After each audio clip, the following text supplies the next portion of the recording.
und herzlich willkommen im Thanatos TV Studio. Unser heutiges Gespräch führt tief hinein in ein persönliches Erleben, das für uns alle selbstverständlich ist, über das sich die meisten Menschen unseres Kulturkreises aber kaum Gedanken machen. Wir träumen. Und das manchmal so realistisch, dass es uns fast wie echt erscheint. Und wir leben manchmal bemerkenswerte Zufälle, die uns zwar auffallen, denen wir aber letztlich doch keine Bedeutung beimessen. Zufall eben. Günter Sosteric hingegen schreibt Traumerlebnissen und auch zufälligen Ereignissen große Bedeutung zu.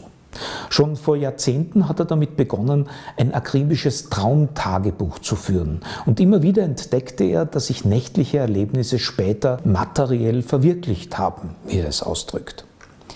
In seinem Buch Ein spirituelles Erleben fasst er viele Beispiele zusammen, die ihn davon überzeugt haben, dass Zeit nicht nur so existiert, wie wir sie erleben, und dass man auch im scheinbaren Zufall einen tieferen Sinn entdecken kann.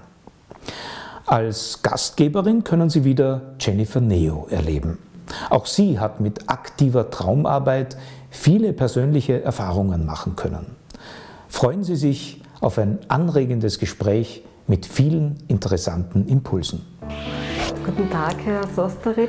Guten Tag, Frau Neo. Sie sind ja der Autor des Buches Ein spirituelles Leben und haben sehr interessante Erfahrungen mit Träumen gehabt und auch was Zufallsarten betrifft. Ja. Da war ganz besonders herausstechend, dass Sie im Traum sogar diesen tragischen Hirnschlag gesehen haben. Genau. Möchten Sie ein bisschen darüber erzählen? Ja, und zwar bin ich 5 Tage nach Anbeginn der Pension bin ich in Feldkirch umgefallen mit einem Hirnschlag. Und zwar in einer Fußgängerunterführung. Und dann ist die Ambulanz gekommen und hat mich nach Feldkirch Spital gebracht und am selben Abend nach Valduna ins Spital. Und dann habe ich, einige Jahre später, habe ich einen Traum gefunden, den ich 15 Jahre vorher hatte. Dort habe ich mitgeteilt oder aufgeschrieben, ich habe ja die Träume alle aufgeschrieben, über 8.000, 9.000 bis jetzt. Und dort habe ich gesagt, ich bin umgefallen und habe die Umgebung beschrieben. Und zwar war das in der Unterführung, da hat die Sonne auf die Stiegen geschienen. Und dann habe ich im Traum gesagt, es sieht aus wie das große Fenster in der im Heuschober, den ich hatte. Dort war ein Riesenfenster und dort waren Bretter waagerecht angeordnet. Und genau so hat es ausgesehen. Ja. Das heißt, Sie haben sogar die Lichtverhältnisse dort wahrgenommen, auch, wie Sie das gesehen haben. Und der Traum, sagten Sie, hat sich 15 Jahre zuvor ereignet. Ja, ja. Und dann hat man mich eben ins Spital nach Feldkirch gebracht. Die beiden Spitäler sind in Luftlinie nicht weit auseinander, aber sie liegen in verschiedenen Teilen. Also da muss man einen großen machen. Und das habe ich in diesem Traum beschrieben. Und dass ich dann im Spital in Valduna war. Das habe ich aufgeschrieben, Valduna. Also das kann kein Zufall sein. Nein, das kann kein Zufall sein.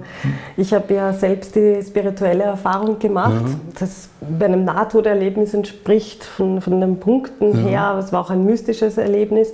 Und da habe ich 16 Jahre vorher den Tod meiner Mutter gesehen.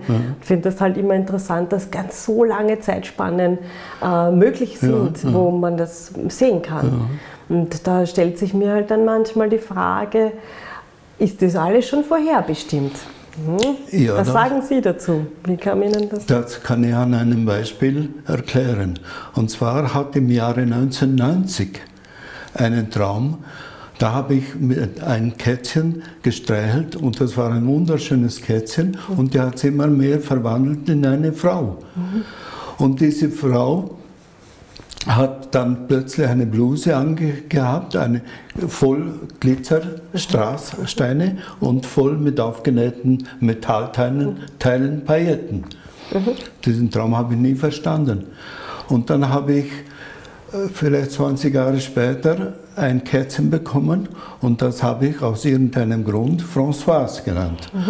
Und wieder 10 Jahre später habe ich im Internet eine Dame kennengelernt, die hat Françoise geheißen. Und die haben mir dann einige Fotos geschickt. Und auf einem Foto hat sie eine wundervolle Bluse, alles voll Strass und voll Pailletten. Das ist lustig. Also und das ist jetzt meine Freundin. Das ist jetzt okay. Und wenn ich den Hirnschlag nicht gehabt hätte, hätte ich die Freundin niemals getroffen. Weil dann wäre ich heute noch verheiratet mit meiner Ex-Frau. Das stimmt, das sind oft solche Zufälle, die sich dann aus dem ergeben heraus und sich dann der Lebensweg entsprechend erst entwickelt dadurch. Komplett. Das hat alles darauf hingezielt, dass ich diese Frau treffe. Das heißt, das dürfte eigentlich, wenn man das so überlegt, gewisse Dinge tatsächlich Fixpunkte darstellen, die so kommen müssen, damit das dann so eintreten kann. Genau, und jetzt bin ich meinem Hirnschlag dankbar. Das ist schön, wenn man das dann so positiv sehen kann und auch etwas Positives übrig geblieben ist. Sie haben ja in Ihrem Buch auch erwähnt, dass Sie nach dem Hirnschlag nicht mehr die gleiche Traumerinnerung hatten. Ja, das hat mir nachher ein Arzt dort erklärt. Ja. Dort ist das Sprachzentrum ist dort in der Nähe und gleich nebenan ist das Traumzentrum. Und dort ist ein pfenniggroßes Areal ist zerstört oder beschädigt worden. Und darum die Sprachen, ich habe ja früher viele Sprachen gelernt, konnte nicht mehr. Und die Träume haben sie auch reduziert. Sie haben ja dann die wiedergefunden. Ist Ihnen das gelungen, dass irgendwie, gab es da einen Trick, die Träume dann wieder zu erlangen? Ja, ich habe mich sehr bemüht. Ja. Aber die luziden Träume, die habe ich nie mehr machen können. Ja. Also man sieht schon, dass auch die Traumfähigkeit natürlich mit Gehirnfunktion korreliert, natürlich.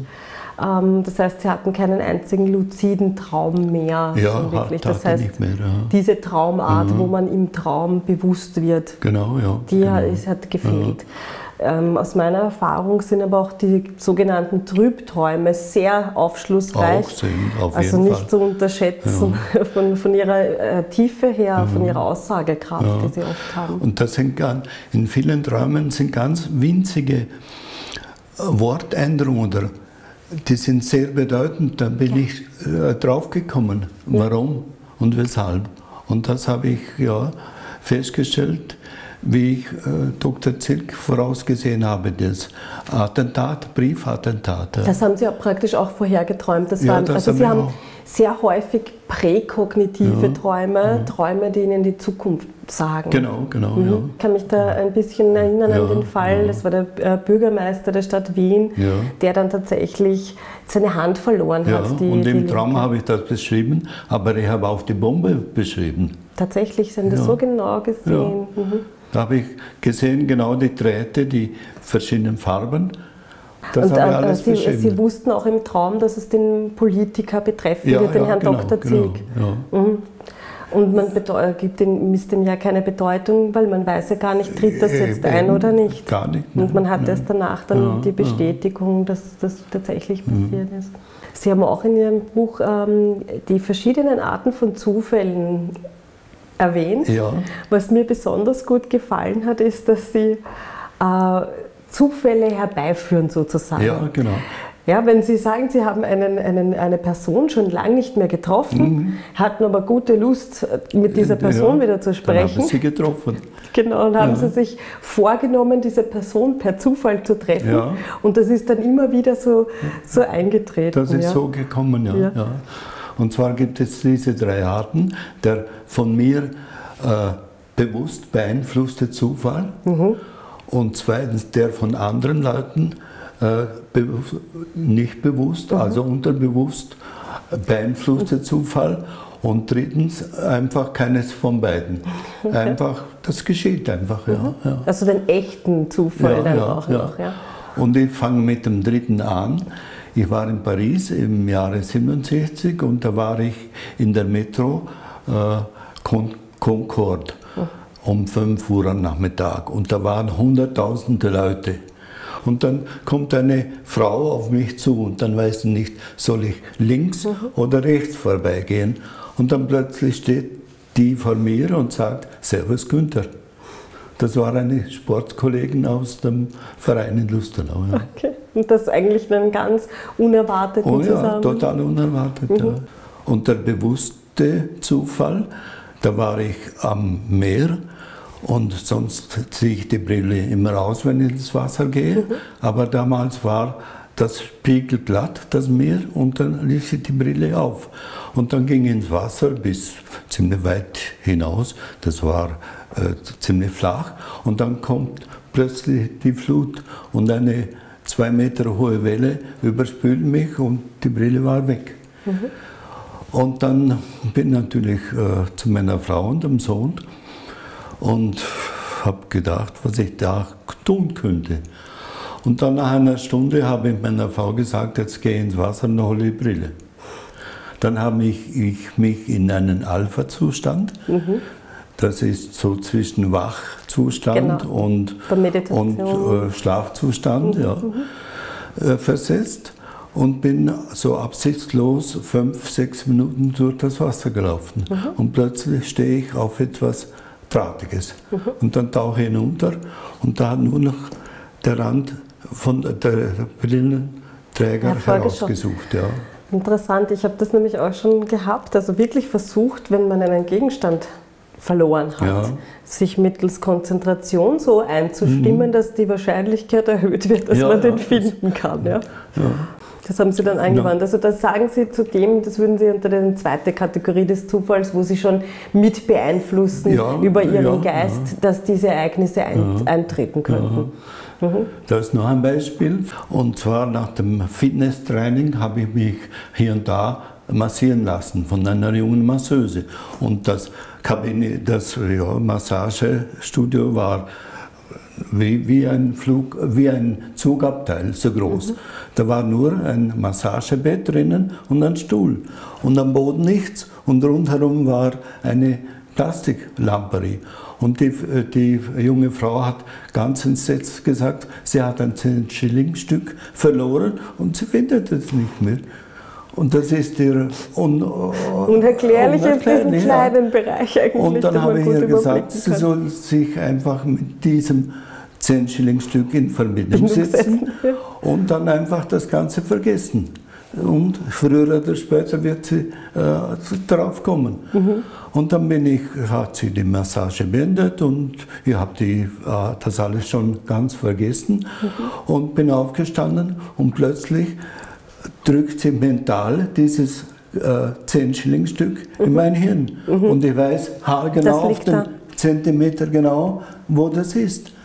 Und da war ja die angeklebte Lamperie und die öffnete ich vorsichtig mit dem Fingernagel und sehe hinunter.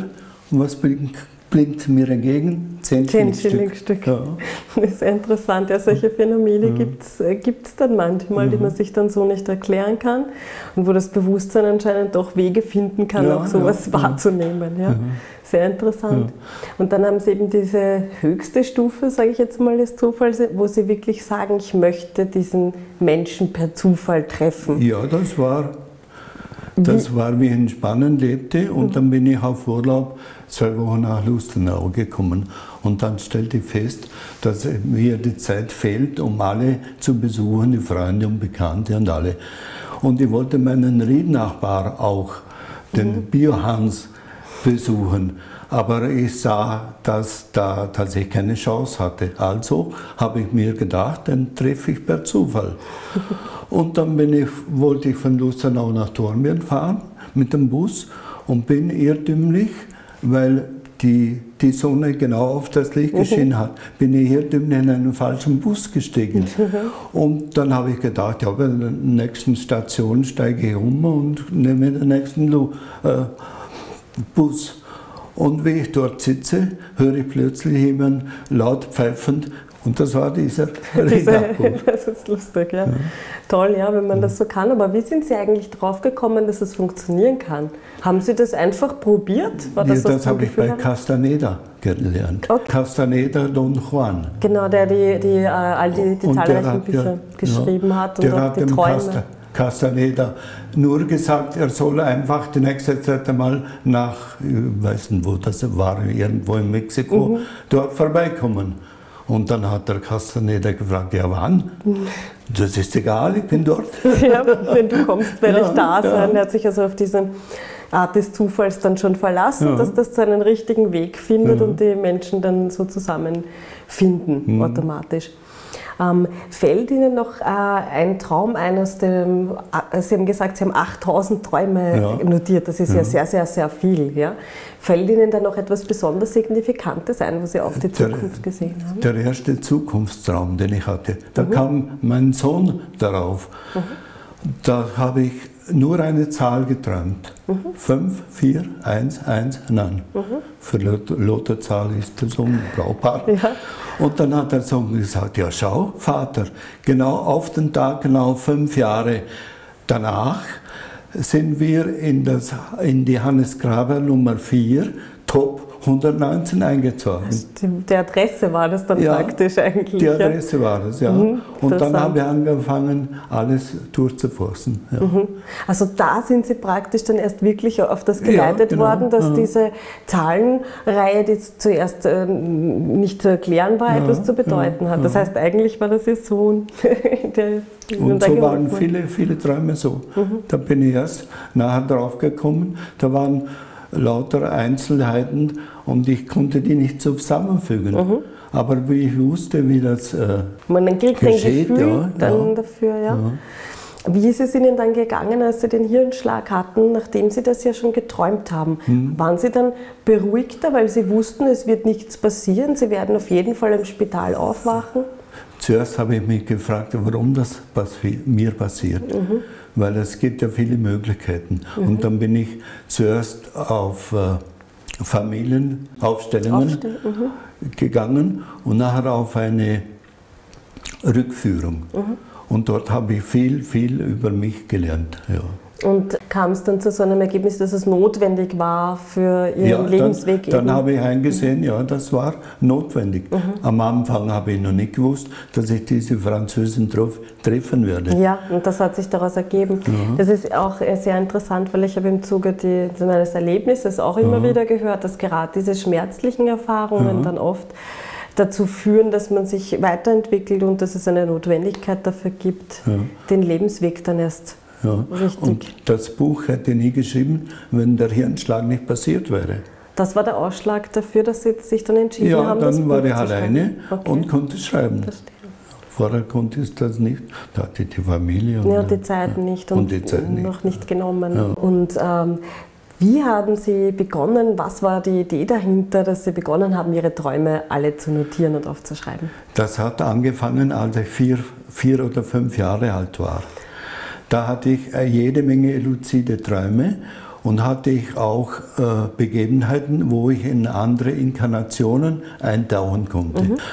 Und dann ging ich in die Schule und 40 Jahre lang habe ich nicht mehr geträumt. Und dann war ich war ja oft geschäftlich in Spanien und da bin ich an einer Buchhandlung in Madrid vorbeigelaufen. Und dann sehe ich ein Buch über die Reinkarnation von Detlefsen Torvald. Und dann habe ich das gekauft und habe es im Hotel fertig gelesen. Die ganze Nacht bin ich aus dem Lesen nicht mehr herausgekommen. Und dann habe ich mich angefangen zu beschäftigen damit und dann habe ich eben von diesem Set und Jane Roberts Bücher gelesen und die Castaneda Bücher und die haben alle erzählt von der Wertvolligkeiten von den Träumen. Und dann habe ich mich hingesetzt und ein paar Notizheften gekauft und habe alle Träume aufgeschrieben. Ja. Also das war praktisch wiederentdeckt von der Kindheit und dazwischen verloren. Genau. Bei mir war es so ähnlich, in der Kindheit macht man das, glaube ich, ganz selbstverständlich. Dann verliert man die Fähigkeit und ich musste dann auch im Erwachsenenalter das praktisch neu aktivieren. Ich habe es genauso gemacht. Und mir ist aufgefallen, eben, dass gerade durch das Notieren der Träume die Traumerinnerung immer besser wird. Besser wird, ja. Was hat Ihre Familie dazu gesagt? Haben sich die auch für Träume interessiert? Die haben sich nicht interessiert. Außer der Sohn, der hat das hier und da gelesen, aber der hat mir eben beigebracht, dass das eine Bedeutung hat. Aber sonst waren Sie da praktisch mehr alleine mit dem? Ja, ich glaube, das Interesse steigt daran, aber es ist auch bis zu einem gewissen Grad verständlich, weil es ja schwierig ist, das zu üben. Und da muss man ja wirklich auch dranbleiben und dann auch die Träume richtig interpretieren. Und ich glaube, daran liegt es öfter, dass das dann gar nicht so passiert. Ja. Und dann habe ich einen Traum gefunden, denn ich war 2 Jahre vor dem großen Erdbeben in Kanada, in der Türkei, hatte ich diesen Traum aufgeschrieben. Und dann war ich in der Türkei, habe alles verloren und habe gedacht, jetzt höre ich auf mit dem Geschäft. Ja. Weil vorher war die finanzielle... Also Sie haben beruflich, dort haben Sie alles Verluste gemacht. Ja. Und dann habe ich mit meinem Geschäft aufgehört und dann eineinhalb Jahre später habe ich einen wunderbar bezahlten Job in der Schweiz, in der nahen Schweiz gefunden. Und dann hatte meine Frau in Hülle und Fülle Geld. Und das war praktisch auch der Traum, in einem Traum, wo Sie das vorher gesehen hatten? Also den reinen Zufall gibt es nicht. Das hatte einen Grund, warum ich diesen Traum hatte. Wenn Sie Ihrer Frau davon erzählt haben, von dem Traum, hat sie das dann schon beruhigt? Hat sie schon dem vertraut, dass Ihre Traum... Ich hoffe, aber sie hat eher gedacht, ich soll mir weniger um Träume kümmern als um das Geschäft. Und Sie haben auch das Erdbeben vorher geträumt? Oder? Ich habe einen Traum gehabt, 2 Jahre vorher, da war ich in einem Flüchtlingslager und dann habe ich geschrieben, das Flüchtlingslager ist in Griechenland oder Türkei. Und dann habe ich geschrieben, aber es ist kein Flüchtlingslager. Was ist es? Das heißt, Sie haben dann wahrscheinlich schon vorhergesehen, dass Evakuierte oder Menschen, die... Evakuierte in Hütten unterkommen. Sind schon Hinweise, die man da finden kann. Das ist dann immer interessant, wenn man das vergleicht mit dem, was da sich nachher dann wirklich zuträgt davon. Ja. Nachdem Sie ja immer wieder diese präkognitiven Träume hatten, die Ihnen auch die Zukunft gezeigt haben, was sagen Sie denn, was haben Sie sich dann über die Zeit an sich gedacht? Dann habe ich gedacht, dass die Wissenschaft total auf dem Holzweg ist. Die versteht gar nichts. Von gewissen Dingen? Der Zeit, ja. Von der Zeit. Und ich habe an 30, 40 wissenschaftliche Magazine auf der ganzen Welt geschrieben und habe ihnen das gesagt. Sie wollten praktisch darauf aufmerksam machen, dass man über Träume auch die Zukunft sehen kann und man sich dieses Phänomen vielleicht anschauen sollte. Ja, es ist im Moment so, dass sich die Mainstream-Wissenschaft damit nicht befasst, weil es auch schwer ist, natürlich dann entsprechend die Beweise dafür zu bringen. Das ist dann oft sehr individuell. Aber das Schöne an diesen Erfahrungen ist ja dann auch, dass man es für sich selbst verifizieren kann. Und darum finde ich es eben auch besonders gut, wenn möglichst viele Menschen versuchen, diese Erfahrungen zu machen, weil sie es dann selbst am ehesten verifizieren können. Wenn man selbst einen Traum hatte, den man sich merkt und das sich dann bewahrheitet für einen selbst ist, dann besteht dann kein Zweifel mehr. Mir ist aufgefallen, auch in Ihrem Buch, dass Sie mehrmals erwähnen, dass Sie Feuer gesehen haben. Immer wieder wiederholt sich dieses Element Feuer, auch dass Sie den Brand in der Scheune vorausgesehen haben. Ich fand das insofern spannend, weil meine Träume drehen sich sehr häufig um Wirbelstürme und Wind. Und andere Personen, die ich kannte, hatten andere Elemente dabei. Wasser, Überschwemmungen, die sich immer wieder wiederholt haben. Und bei Ihnen war es eben das Feuer. Ich finde es interessant, dass jeder sein Element zu haben scheint. Können Sie beschreiben, wie das war? Da hat im Zentrum von Dornbirn ein Stadel gebrannt. Und 4 Monate später hat im Zentrum von Dornbirn ein Stadel gebrannt. Also genau das, was ich geträumt habe. Sehr interessant, ja. Und ein anderes Mal, da hatte noch das Geschäft und da ist mein Geschäftspartner gekommen und hat gesagt, da hast du es aber sehr heiß gehabt. Und dann habe ich gesagt, von was redest du? Und dann sagt er, hinter diesem Haus, das unser Geschäft abgeteilt hat, ist ein altes Bauernhaus abgebrannt. Und zwar hat es angefangen um 4 Uhr morgens. und hat sich dann zu einem Großfeuer entwickelt. Und um 12 Uhr habe ich einen Traum aufgeschrieben und habe gesagt, das Haus hat gebrannt, lichterloh. Aber ich wusste nicht welches. Aber dann wusste ich es. Das war dann klar, das war eigentlich sogar in der Nähe und hatte eigentlich in unmittelbarer Nähe zu Ihrem Arbeitsstätte, haben Sie gesagt. Arbeitsstätte, ja. Sehr interessant. Also es kamen immer wieder Träume praktisch gehabt, die die Zukunft gezeigt haben und auch Katastrophen. Sehr schade finde ich an solchen Träumen dann eigentlich, man kann es nicht verhindern.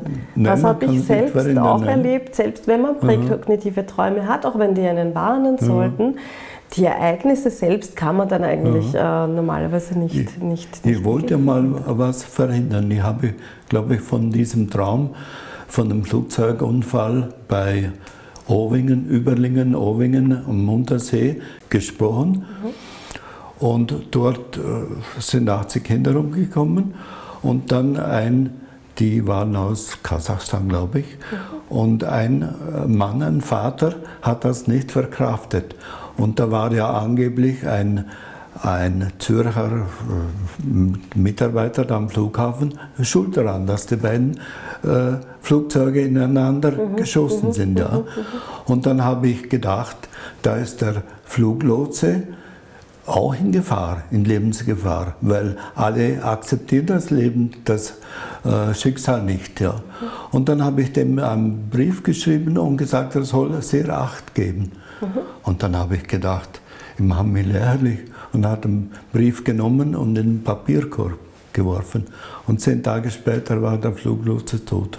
Das heißt, Sie haben den Brief dann nicht abgeschickt, weil Sie gedacht haben, ja, wie soll man Ihnen das jetzt glauben, was man ja auch irgendwie verstehen kann. Und es wäre interessant, selbst mit Brief glaube ich nicht, dass man es hätte verhindern können. Nein, auch nicht. Nein. Sie sind dann ja auch einen anderen Weg gegangen und haben dann nicht nur versucht, jetzt in Zukunft etwas zu verändern, sondern auch tatsächlich die Vergangenheit.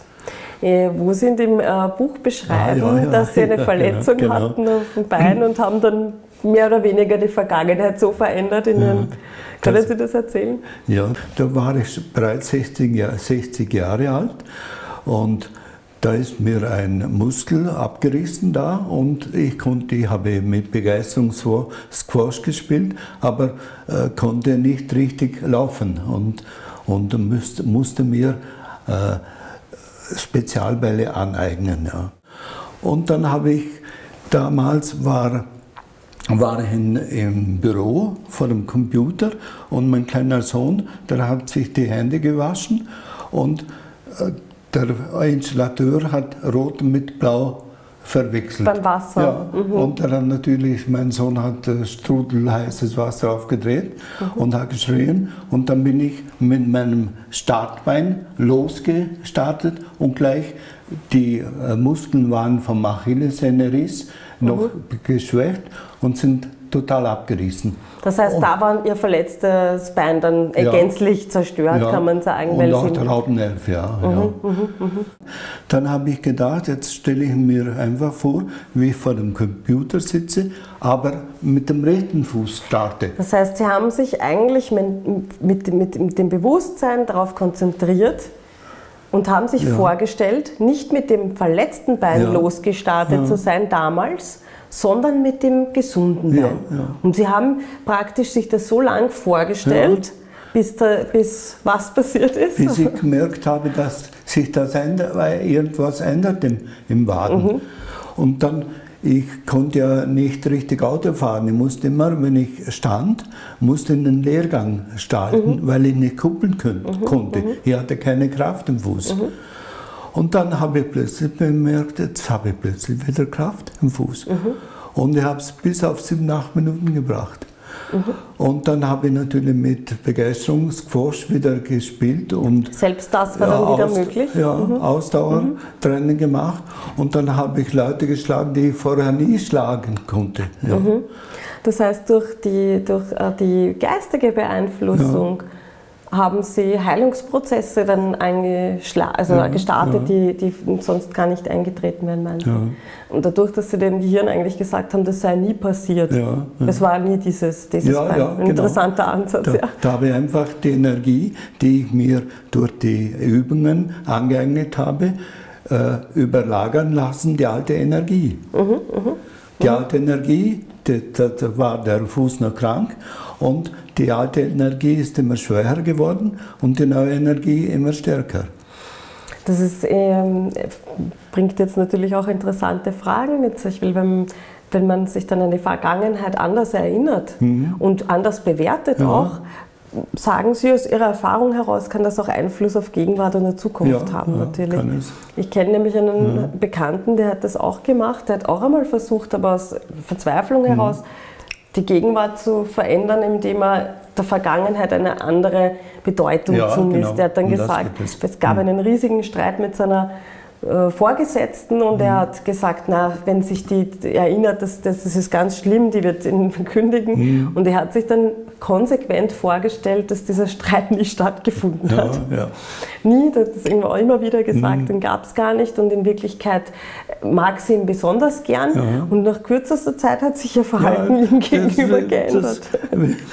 Möglicherweise, möglicherweise, weil er sein Verhalten ihr gegenüber auch ändern konnte, weil er die Vergangenheit neu bewertet hat.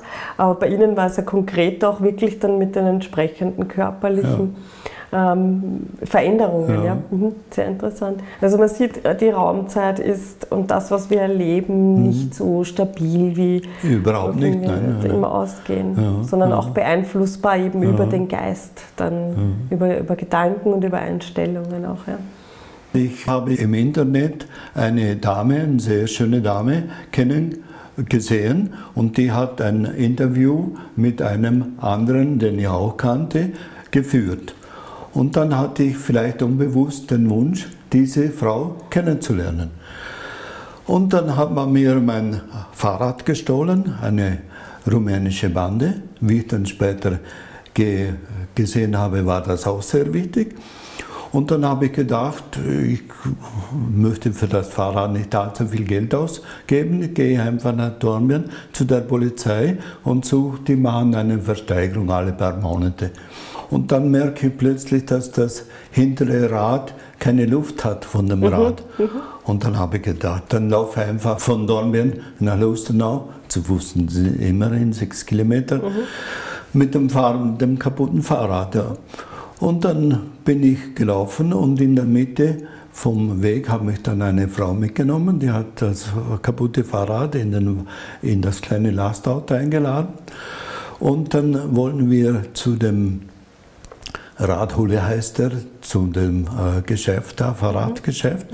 Und dann hat er gesagt, geh einfach vis-à-vis in das Café und trink einen Kaffee. In der Zwischenzeit ziehe ich den Reifen neu auf. Und dann bin ich ins Café und hingesessen und damals war noch Corona-Zeit, da war nur jeder zweite Tisch besetzt. Und dann sehe ich am zweiten Tisch, diese Frau sitzt. Ja, und dann haben wir uns, sie haben mich immer angeschaut, obwohl sie mich nie gesehen hat. Aber irgendwie im Unbewussten kannten sie mich. Das war genau wieder so eine Art des Zufalles, sagen Sie. Und dann habe ich sie angeschrieben danach im Internet, ja, es war sie. Lustig. Sie haben ja in Ihrem ersten Buch Ein spirituelles Leben zahlreiche Träume beschrieben, die sich dann tatsächlich auch zugetragen haben, also viele präkognitive Träume. Sie haben den Zufall beschrieben, Sie haben ein bisschen Einblicke auch in Ihr Weltbild gegeben. Sie arbeiten gerade an einem zweiten Buch. Worum wird es darin gehen? Wieder um dasselbe, aber mit anderen Begebenheiten. Das heißt, Sie werden wieder viele Träume und Zufälle, Zukunftsträume, luzide Träume nicht mehr, weil die hatte nicht mehr. Und zum Beispiel ist ein großes Kapitel die Firma Tacotex. Da habe ich eine sehr interessante Zeit verbracht. Ich habe ja schon davon erzählt, meine Frau im Geldschwamm. Und von dieser Firma, das war meine glücklichste Zeit im Geschäftsleben, weil da verdiente ich viel Geld, hatte aber keine finanzielle Sorgen. Und von dieser Firma habe ich glaube 80 Zukunftsträume gehabt. Interessant. Ja. Also sehr, sehr viele, die auf das hingewiesen haben. Haben Sie bemerkt, dass Sie sehr viele Träume hatten, wenn es etwas Wichtiges oder Gutes war, dass Sie dann mehr Träume hatten über eine Sache? Eigentlich nicht. Da hatte ich eine gleiche Anzahl von Träumen. Die kann man aber auch zeitlich völlig unterschiedlich. Auch die Traumserien jetzt. Ja, wenn sich das ereignet hat, zum Beispiel in einem Monat, dann hatte ich diesen Traum entweder vor 5 Jahren oder vor 2 Wochen. Ja, das habe ich auch bemerkt. Ja. Also im Traum hat die Zeit überhaupt keine Bedeutung. Und nicht diese Chronologie, die man erwarten würde, dass man kurz vorher diese Träume hat. Ja, also vielen Dank, Herr Sosteritsch. Dankeschön für die Vorstellung Ihrer Bücher und dass Sie Ihre interessanten Erlebnisse mit uns teilen. Vielen Dank. Hat mir auch sehr viel Freude gemacht. Danke.